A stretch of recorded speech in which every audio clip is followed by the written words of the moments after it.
Hello everyone, welcome back to the Cozy Food Corner by Ginny.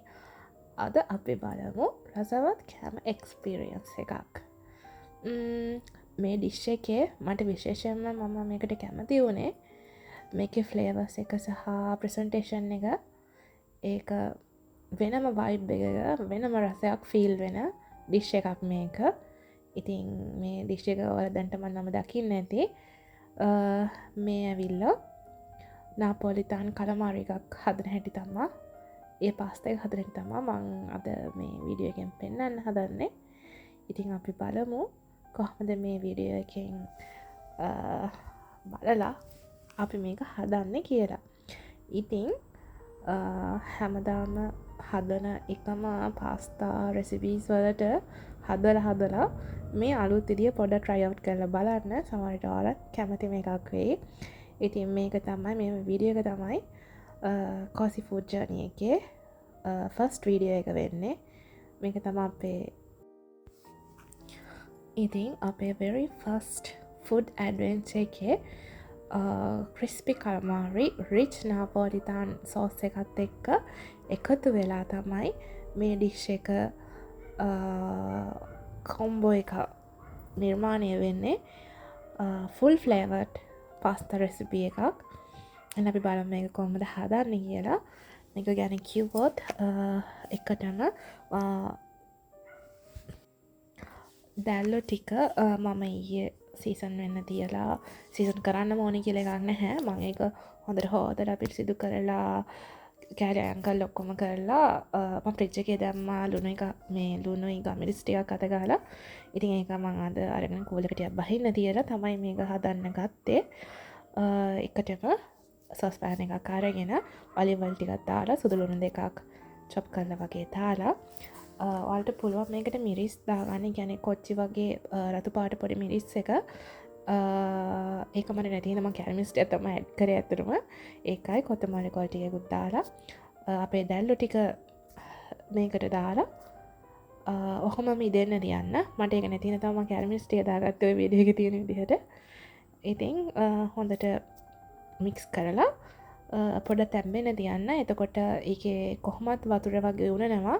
ඒ උනන වතුර එක ඔහොමම වාෂ්ප වෙලා ඒකේ පොඩි සෝසයක් වගේ හැදෙනවා. ඒකේ චුට්ටක් තියාගන්න ඉතුරු වෙන්න. ඉතුරු ටික ඒකෙම තැම්බෙන්න අරින්න.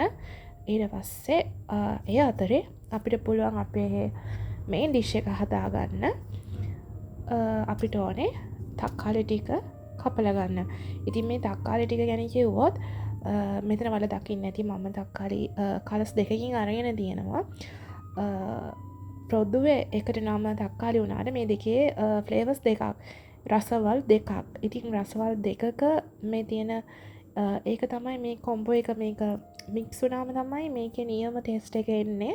ඒ කියන්නේ ඔය කහ පාට එකයි රතු පාට ටොමැටෝ එකයි දෙකම වෙනම රසවල් දෙකක එකතුවක් තමයි මේක නාපොලිතාන් මෙන්න මේ කලමාරිගේ ඒ රිච් සෝස් එක හැදෙද්දී එන ෆ්ලේවර් එක එන්නේ මෙන්න මේ දෙකේ කොම්බෝ එක තමයි එන්නේ. ඉතින් මේ විදිහට ඒක මම කපලා තියාගන්නවා. එතකොට අපේ වැඩේ තවත් ඉක්මනට ලේසි වෙනවා. මේ විදිහට කපලා ඒ ටික පැත්තකට කරගෙන ඊට පස්සේ වෙනම සොස් පෑන් එකක් අරගෙන ඒකේ මේන් කෝස් එක හදන්න අපි පටන් ගන්න ඕනේ.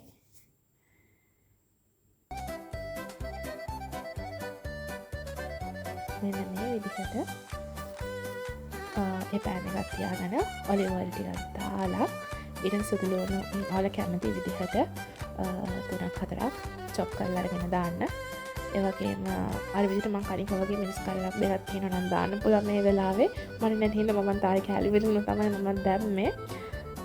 දාලා අපේ කපාගත්ත තක්කාලි ටික ඇඩ් කරලා ඊට පස්සේ හොඳට ෆ්ලයි කරගන්න. අර ඔලිව් ඔයිල් එකත් එක්ක හොඳට ෆ්ලයි වෙනකම්. ඊට පස්සේ ඒත් එක්කම ඔයාලා වෙනම වතුර එකක් තියලා තියන්න. මොකද අපිට වතුර ඕන වෙනවා මේ සෝස් එකේ පොඩක් ස්ටොක් එක වැඩි කරගන්න ඕනේ. හේතුව අපි පාස්තා එක වෙනම තම්බලා මේකට ඇඩ් කරන්නේ නැහැ. අපි මේකෙන්ම තමයි පාස්තා එකත් කුක් කරගන්නේ. ඉතින් ඒ හින්දා අපිට ඕන වෙනවා ඒ වගේම මේකට ලුණු ගම්මිරිස් කුඩු ඔය දෙක දාලා හොඳට අල්ලගන්නකම් අපේ සෝස් එකට හැදෙනකම් ඔයාලට මික්ස් කරලා තියන්න පුළුවන්. එතන මේ තියෙන්නේ ටොමැටෝ පේස්ට් එක. එන්නේ කියුබ් එකේ තියෙන ටොමැටෝ පේස්ට් එක තමයි මේකට යූස් කරන්නේ. ඉතින් ඒක අරගෙන මම ඒකේ භාගයකට වැටිය මම මේකට ඇඩ් කරගත්තා. මොකද මට මදි කියලා හිතුණා. ඉතින් සුට්ටක් තමයි කියුබ් එකේ ඉතුරු වෙන්න මම ඉතුරු ටික ඔක්කොම මේකට ඇඩ් කරගත්තා. ඊට පස්සේ හොඳට කුරු ගාලා අර උණු වතුර ටික මේ විදිහ මම මේකට එකතු කරලා තියෙන්නේ. මොකද මට සෝස් එක පොඩ්ඩක් වැඩියෙන් ඕනේ හින්දා මේක තමයි මම ගත්ත පාස්තා එක. ඉතින් ඊට පස්සේ පාස්තා එක මේකට ඇඩ් කරනවා. කොහොම හරි මේකෙන්ම තමයි අපි පාස්තා එක හොඳට තැම්බෙන්න දෙන්නේ. පාස්තා එකේ නම් විනාඩි 12ක් වගේ තැම්බුවම ඇති කියලා තමයි තිබුණේ. ඒ වුණාට මට හිතුණා ඒක මදි කියලා. මම නම් විනාඩි 15ක් විතර පාස්තා එක තම්බ ගත්තා. ඒකේ ඊට පස්සේ අර අපි හදාගත්ත දැල්ලෝ එක මේකට දාලා හොඳට මික්ස් කරනවා මේ කොම්බෝ එක. ඊට පස්සේ කපලා තියාගත්ත කොත්තමල්ලි එක මේකට මේ විදිහට ඇඩ් කරනවා. ඇඩ් කරලා හොඳට මික්ස් කරලා වාෂ්පෙත් දැම්මම අපි පොඩක් වහලා තියෙනවා. එතකොට මේක හොඳට උක්වට අරකට අල්ල ගන්නවා. මේ තියෙන මම හදාගත්ත එක. ඒ වෙද්දි හොඳට කුක් වෙලා තියෙනවා. මාර සුවඳක් තියෙන්නේ. ඒ කොත්තමල්ලි කොලෙත් එක්ක එන ඒ ටොමැටෝ එකත් එක්ක ඒ දැල්ලෝ එකත් අතර වෙන සුවඳ කියලා වැඩක් නෑ. හරිම next level. හරිම රසයි, හරිම සුවඳයි. ඔයාලත් කැමති ඉතින් හදලා බලන්න. හොඳට ආවද කියලා. ඉතින් thank you මගේ වීඩියෝ එක බලුවාට. තවත් රසවත්